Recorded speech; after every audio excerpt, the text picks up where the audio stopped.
찬양을 통해 큰 은혜 전해주신 할렐루야 찬양대에 감사드립니다. 오늘 들으신 찬양도 우리 찬송가 안에 164장 우리 이따가 그 예배 마칠 때 다시 한번 좀 부탁을 드리겠습니다.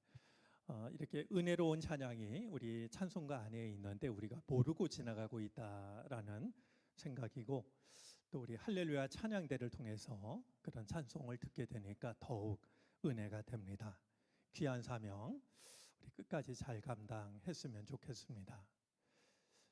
제가 듣기로는 우리 찬양대마다 많은 수고와 헌신을 하지만 우리 그 할렐루야 찬양대에 이 찬양 드리는 것을 보면은요, 우리 권사님께서 우리 찬송대로 하면 그 키가 높으니까 이것을 이제 이렇게 편곡을 해서 음을 낮추는 수고를 때마다 하고 계시다라고 들었습니다. 그 일이 사실 설교를 준비하는 것보다도 훨씬 더 어려운 일 아닐까 이런 생각이 드는데요. 또 한 번쯤은 제가 이야기를 해도 좋겠다 싶었던 게 있는데, 우리 주일날 일부 예배 찬양대가 시온 찬양대입니다. 근데 인원이 많지 않고 특별히 남성 파트가 너무나 부족해서 제가 고인호 권사님한테 조심스레 부탁을 드렸습니다. 그의 예가 아니라고 하는 것을 알면서도 부탁을 드렸던 거는 그만큼 인원이 부족했기 때문인데요. 우리 수요일 날 지휘를 맡고 계신 권사님한테 일부 예배 찬양 대원으로 서 주실 수 있겠는가라고 묻는 것은 여간 조심스럽지 않은 일이었죠. 근데 권사님께서 얘기를 받아주시고 지금까지도 예배 시간마다 찬양 대원으로, 지휘자인데도 찬양 대원으로 찬양대를 섬겨오고 있습니다. 우리 교회 안에서 이루어지는 일들을 보면 누군가의 말없는 헌신이 자리 잡고 있는 것을 볼 때가 있습니다. 사람은 잘 몰라도 하나님은 더 잘 알고 계실 거라고 생각이 듭니다. 다시 한번 고마운 마음을 전합니다. 자, 우리가 하나님의 말씀을 대할 수 있는 길은 여러 가지가 있습니다. 예배 시간에 설교를 통해서 대하기도 하고 집에서 혼자 말씀을 읽으면서 대하기도 합니다. 그런가 하면 속회 모임을 통해서도 하나님의 말씀을 대합니다. 그런가 하면 시대가 너무 좋아져서 집에 있으면서 채널을 돌리기만 하면 얼마든지 이름을 알 만한 분의 설교를 들을 수도 있습니다. 또 젊은 사람들은 내가 좋아하는 목회자의 설교를 인터넷으로 찾아서 들을 수도 있죠. 옛말에 홍수가 났을 때일수록 마실 물이 귀하다라는 말이 있습니다. 홍수가 나면 사방에 물투성이지만 그럴수록 오히려 마실 물이 귀하다라는 건데요. 오늘 이 시대야말로 말씀의 홍수 시대처럼 보이지만 그럴수록 마실 물이 귀한 시대가 아닌가, 이런 생각을 역설적으로 해봅니다. 여러분들은 하나님의 말씀을 대할 때마다 어떤 마음이신지요? 하나님의 말씀 앞에서 가지게 되는 마음가짐은 어떤 것인지 모르겠습니다.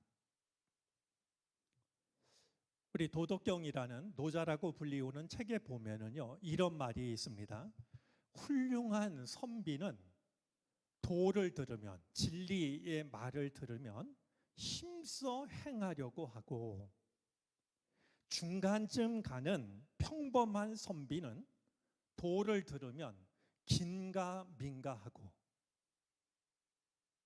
하찮은 선비는, 못난 선비는 도를 들으면 크게 웃는다 했습니다. 그가 크게 웃지 않으면 그것은 도가 아니다라고까지 말합니다. 그러니까 진리의 말씀을 듣는데 세 부류의 사람이 있어요. 그 말씀을 들으면 심서 그대로 행하려고 하는 자가 있고요.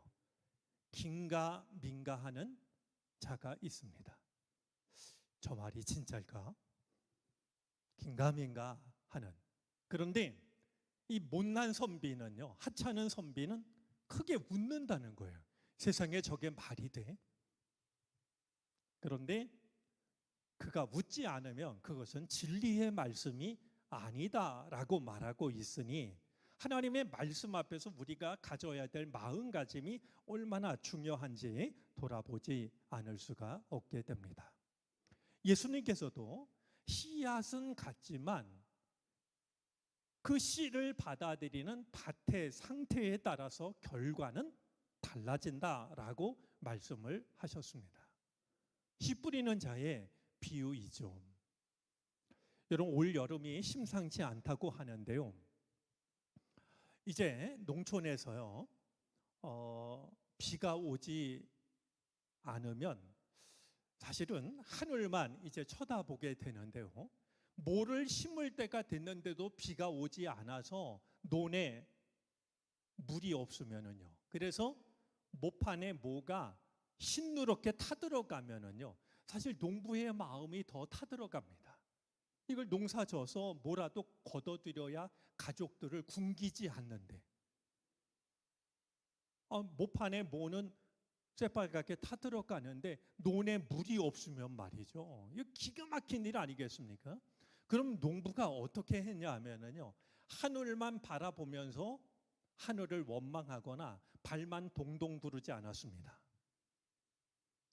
쟁기를 메고 나가서 마른 논을 갈기 시작합니다. 마른 논을 갈기가 얼마나 어려운 일이겠습니까? 그러나 묵묵히 마른 논을 갑니다. 다음 날 아침에 새벽 일찍 눈을 떴더니 역시 별이 총총합니다. 비가 올 리가 없죠. 또다시 쟁기를 메고 나가서 마른 논을 또 갑니다. 이렇게 갈다 보면은요, 마른 논이, 그래서 거북이 등짝처럼 갈라졌던 논이 먼지처럼 고운 가루가 됩니다. 그러던 어느 날 하늘에서 천둥 소리가 들리면서 비가 쏟아지기 시작합니다.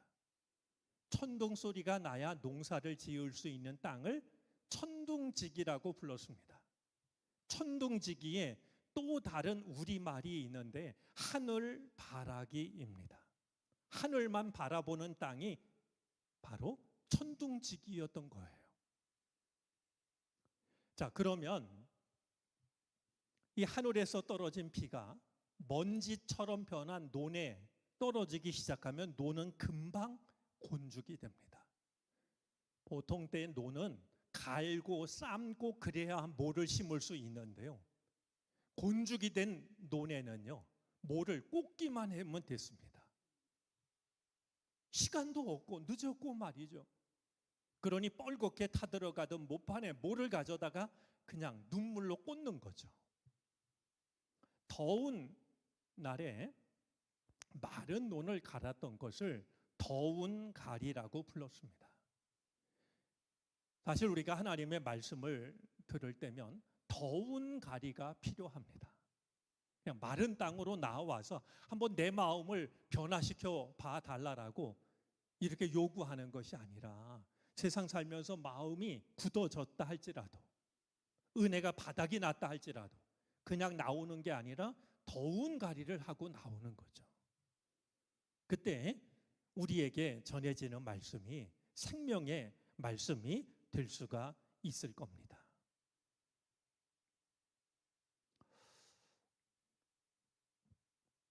이제쯤엔 기억하시겠습니까? 이 세상에서 제일 좋은 냄새, 그러면 우리 옛 어른들이 대답했던 말이 있었어요.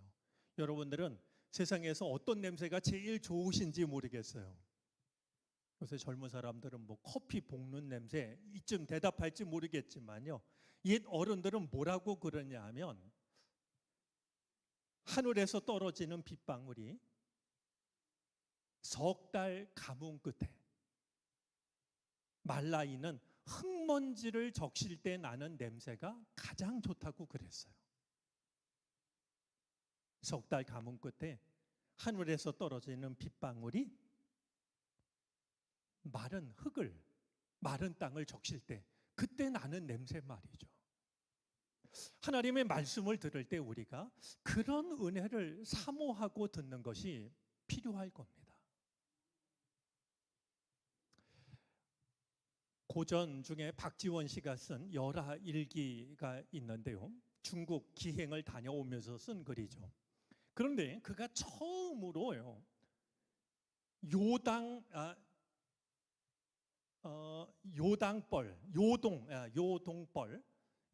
벌판을 바라보는데요. 그 요동 벌판이 얼마나 끝없이 펼쳐져 있는지 말이죠. 이 요동 벌판이 얼마나 끝없이 끝간데 없이 펼쳐져 있는지 이 박지원이 이 요동 들판을 바라보면서 그곳 이름을 호곡장이라고 부릅니다. 이름을 붙입니다. 호곡장이라는 말은 한번 크게 울어도 좋을 곳, 이런 뜻입니다. 우리들에게도 호곡장이 필요합니다. 하나님의 말씀 앞에서 말이죠. 말씀의 세계가 나의 좁다란 그런 눈으로 볼 때 얼마나 끝이 없는지, 요동 벌판을 바라보면서 걸음을 멈추고 이곳이야말로 가히 크게 울 만한 곳이라고 호곡장이라는 이름을 붙였던 것처럼 말이죠. 하나님의 말씀 앞에서 우리가 그런 마음을 가져야 되지 않을까, 이런 생각을 해봅니다. 제가 지금까지 드린 말씀은 그냥 제 생각만 이야기한 것이 아니라 사도 요한이 우리에게 전해주고 있는 중요한 메시지이기도 합니다. 자, 오늘 한번 본문을 살펴보도록 할 텐데요.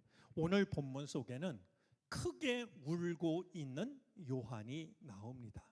요한은 왜 울었던 걸까요? 왜 크게 울었던 것일까요? 한번 말씀을 보도록 합니다. 자, 24장로와 네 생물이 엎드려서 영광을 받으시기에 합당하신 하나님을 경배하고 있을 때 이 요한의 눈길을 끄는 것이 있었습니다. 바로 1절 말씀인데요. 그 뒤에 나는 또 그 보좌에 앉아 계신 분이, 자, 24장로도 보았고 네 생물도 보았고 그가 또다시 보좌에 앉으신 하나님을 바라보는데요. 우리가 예배를 드릴 때마다 늘 새로운 은혜를 경험해야 된다라고 지난주에 말씀을 드렸습니다. 그런데 보좌에 앉아 계신 하나님의 모습을 보니까 하나님의 오른손에 두루마리 하나가 들려 있는 것을 보게 됩니다.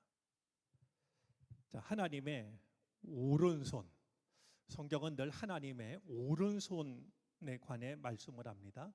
오른손이라는 말은 하나님이 오른손잡이라는 그런 뜻이 아니고 두 가지 뜻이 있는데요. 하나는 능력이 있다라는 뜻이고 다른 하나는 언제든지 도울 준비가 되어 있다라는 그런 뜻입니다.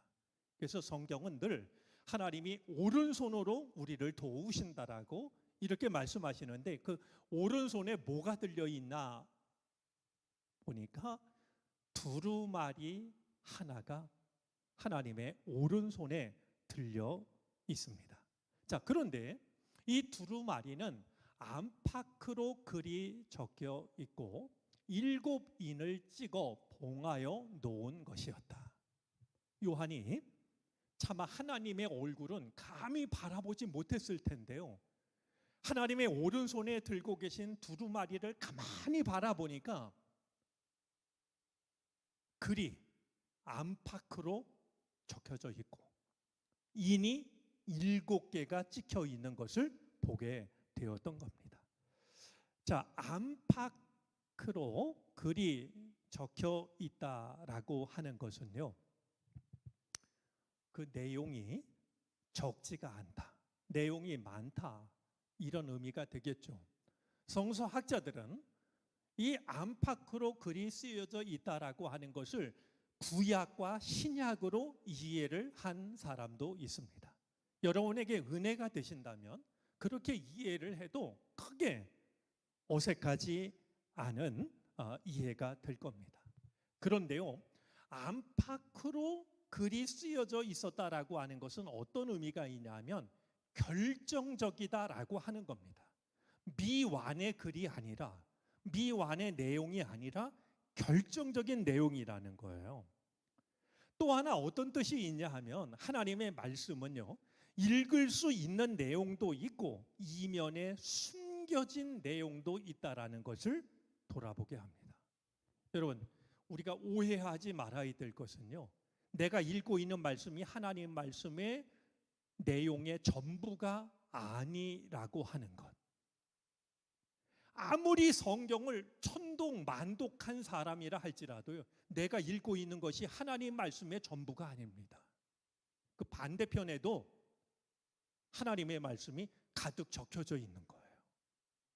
그러니까 우리가 늘 하나님의 말씀 앞에서 하나님, 저는 하나님의 말씀을 다 알지 못합니다. 저는 하나님의 말씀이 부족합니다. 저는 세상 양식에는 배가 부르지만 하나님 말씀에는 늘 배가 고픕니다. 이것을 인정하는 믿음이 우리에게 필요한 것이죠.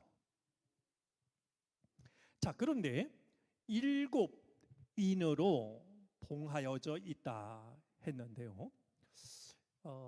우리나라에도 이것이 있었을 터이지만 혹시 나중에 유럽 여행을 가서 박물관 같은 데를 가시면 흔하게 볼 수 있는 것이 이 봉인입니다.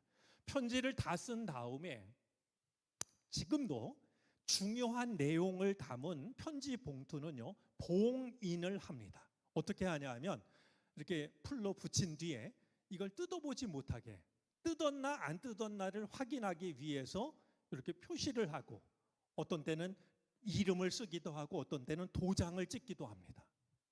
그러면 누가 궁금해서 그것을 이렇게 열어보면 대번 표시가 나는 거 아니겠습니까? 그런데 이제 여기서 말하는 이는요, 어떤 거냐 하면 밀랍 뭉치를 녹여 가지고요, 그 위에다가 도장을 눌러서 찍습니다. 그러면 이 녹았던 밀랍이 굳어지면서 도장 형태가 그대로 남게 되는 거예요. 오래전 편지를 보면 이런 봉인된 편지들을 우리가 얼마든지 확인하게 되는데, 요한이 본 하나님 오른손에 들고 계신 이 두루마기는 7 봉인이 되어 있었다라고 말하고 있는 것이죠. 이 두루마리에다가 글을 다 쓰면 노끈으로 그것을 묶고 그 한쪽에다가 봉인을 하는데, 이것은 봉인이 하나가 된 게 아니라 7 봉인이 되어 있었다라는 겁니다. 자, 그런데 이제 이 7 봉인은요, 우리 7이라는 숫자가 완전을 나타낸다라고 하는 그런 말씀을 몇 번 드렸는데요. 이제 7 봉인이 되어 있다라는 것은 아무나 열 수 없다라고 하는 그런 의미도 있지만, 또 하나 우리의 이해에 도움이 되는 것 중에 하나는요, 로마 시대에는요 7인이 봉해져 있는 것은 어떤 것이었냐 하면 유언장이었습니다. 유언장. 그러니까 이제 우리가 이 세상을 떠날 때 유언을 이제 남기지 않겠습니까? 특별히 내가 가지고 있는 재산 중에 이거는 저 산에 있는 밭은 큰 아들에게 주고, 앞들에 있는 노는 딸에게 주고, 뭐 이제 예를 들면 이런 내용을 이제 유언으로 남기지 않겠습니까? 근데 이것을 그냥 아무데나 써놓으면 자식들 간에 싸움이 된단 말이에요. 그러니까 이런 내용을 쓴 다음에 봉인을 하는데 7 봉인을 해요. 그러면 이것의 효력은 어떻게 되냐 하면, 그것을 쓴 사람이 세상을 떠났을 때 그 자식들이 다 모이거나 아니면 자식들을 대리하는 사람들이 다 모였을 때에만 열 수 있도록 했습니다. 그러니까 이것이 매우 중요한 일이기 때문에 봉인을 한 번만 한 것이 아니라 7개의 봉인을 했던, 이제 그런 것이 이제 이 로마 시대에 이 요한계시록이 쓰여지던 시대에 있었던 일이라고 하는 겁니다. 자, 그런 점에서 이 7봉인으로 두루마리가 봉해져 있다라고 하는 것은 이 두루마리에 적혀져 있는 내용이 하나님만이 아시는 크고 중요한 비밀이라는 의미를 갖는 겁니다. 인간이 함부로 알 수 있는 게 아니고, 봉인을 하나만 해도 이게 중요한데 7봉인을 했다라고 하는 것은 거기 적혀져 있는 내용은 하나님만이 아시는 무한한 신비라고 하는 것을 전해주는 것이죠.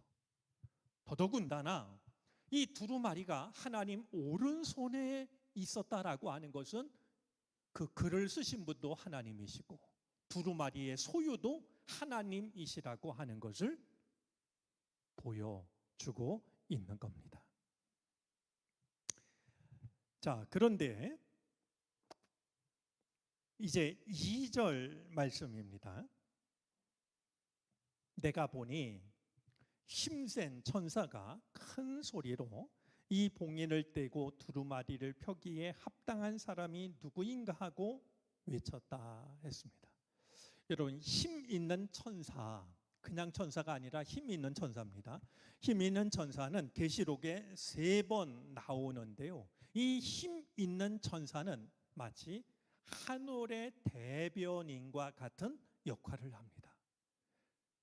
천사들이 하나님의 뜻을 전하지만 특별히 힘 있는 천사는요, 대변인처럼 하늘의 뜻을 이제 알려주는 이런 역할을 하고 있습니다. 자, 그가 큰 소리로 말하기를 이 봉인을 떼고 두루마리를 펴기에 합당한 사람은 누구인가? 이렇게 이제 외치고 있었죠. 우리가 이 힘센 천사가 하는 말 중에요, 떼고라는 말과 펴다라는 말을 생각해 볼 필요가 있는데, 봉인을 떼고 두루마리를 펴기에, 자, 이것은 자격과 능력을 동일시하고 있는 말입니다. 누가 과연 저 봉인을 떼고 두루마리를 펼 수 있을까? 그 자격이 누구에게 있을까? 그 능력을 가진 자가 누구일까? 라고 말하고 있는 것이죠. 이 두루마리의 목적은요, 무엇보다 이 두루마리의 목적은 펼쳐서 읽는 그것이 아니라 오히려 열려지는데 더 우선적인 필요가 있습니다. 두루마리는 무조건 그냥 받으면 펼쳐서 읽는 게 아니라 봉인을 떼는 일이 우선이 되는 거예요. 그러니까 누가 저 두루마리를 받아서 봉인을 떼고 그것을 읽을 수 있을까라고 말하고 있는 것이죠. 자, 여기서 합당한 이라는 이 말은 할 수 있는 이라는 의미보다는 과연 누가 그만한 자격이 있는가, 능력보다도 오히려 과연 그 일을 할 만한 자격이 누구에게 있는가라는 이런 의미가 더 강조되고 있는 표현이 됩니다. 자, 그런데요, 우리 3절 말씀을 보니까 그러나 두루마리를 펴거나 그것을 볼 수 있는 이는 하늘에도 없고 땅 위에도 없고 땅 아래에도 없었습니다 했습니다. 어, 그 당시 사람들은요, 이 우주가 어떻게 생겼다라고 생각했냐 하면 하늘이 있고 땅이 있고 지하가 있다라고 생각했습니다. 그러니까 하늘에도 없고 땅 위에도 없고 땅 아래에도 없었다라는 것은 어디에도 없었다라는 그런 뜻입니다. 아무리 둘러보아도 하늘에도 없고 땅 위에도 없고 지하 세계에도 보이지 않았다라는 것이죠. 온 우주 안에 하나님 오른손에 있는 두루마리를 받아서 인을 뗄 사람도 없고 그것을 펼쳐서 읽어줄 사람도 보이지 않았다. 피조물은 물론이고 힘이 있는 천사조차도 스스로 하나님의 비밀을 알 수 있는 자가 전무했다라고 하는 것을 확인시켜주고 있습니다. 자, 4절입니다. 우리 한번 4절을 같이 한번 읽어보겠습니다. 이 두루마리를 펴거나 볼 자격이 있는 이가 하나도 보이지 않으므로 나는 슬피 울었습니다. 이 두루마리를 펴거나 볼 자격이 있는 자가 하나도 보이지 않으므로 나는 하품을 했습니다. 나는 그냥 돌아섰습니다. 나는 실망했습니다. 나는 누군가를 떠올리면서 그를 원망했습니다. 가 아니라 요한은 크게 웁니다. 슬퍼서. 하나님의 오른손에 두루마리가 들려 있고 7 봉인이 되어 있는데 그것을 받아서 인을 떼고 거기에 적힌 말씀을 읽어줄 사람이 하나도 보이지 않으므로 나는 슬피 울었다라고.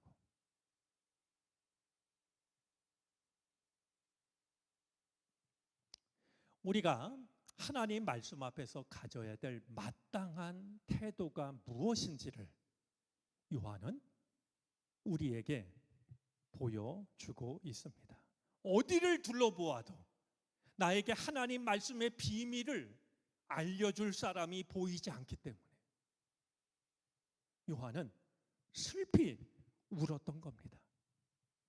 하나님의 말씀이 내 앞에 갇힌 상태로 있기 때문에 눈에는 보이는데 내가 그 말씀을 들을 수도 없고 깨달을 수도 없기 때문에 그것이 너무나 슬퍼서 큰 소리로 울었다라고 이렇게 말하고 있는 것이죠. 우리가 기억해야 될 것이 있습니다. 이 요한의 울음은 우리가 드리는 예배와 신앙의 핵심에 해당이 됩니다.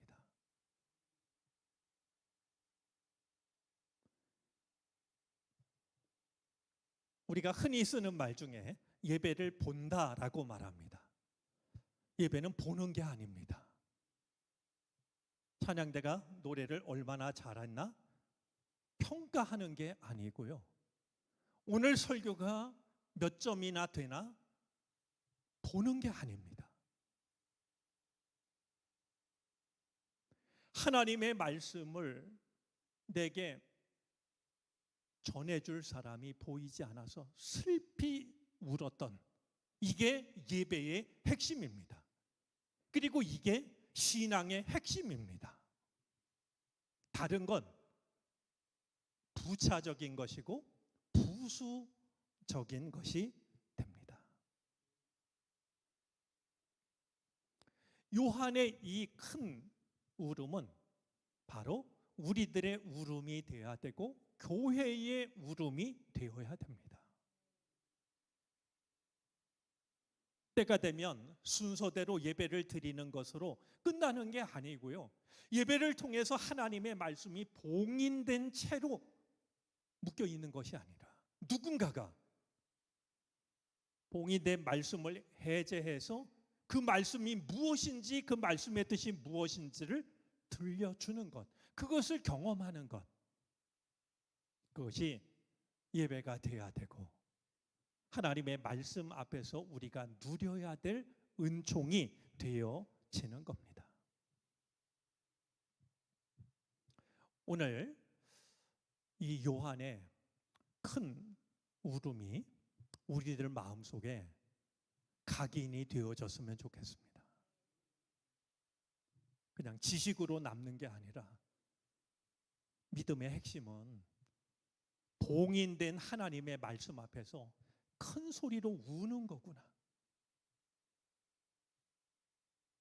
하나님의 말씀이 내 앞에 있는데 봉인된 채로 갇힌 채로 놓여져 있는 그 말씀의 뜻을 내가 알지 못하는, 그리고 그 말씀의 뜻을 내게 들려줄 사람이 보이지 않는 그것으로 인해서 감당할 수 없는 슬픔으로 크게 우는, 바로 그것이 우리가 드리는 예배의 핵심이자 우리가 지켜가는 믿음의 핵심이라고 하는 사실을 우리 마음판에 새겨둘 수 있기를 바랍니다.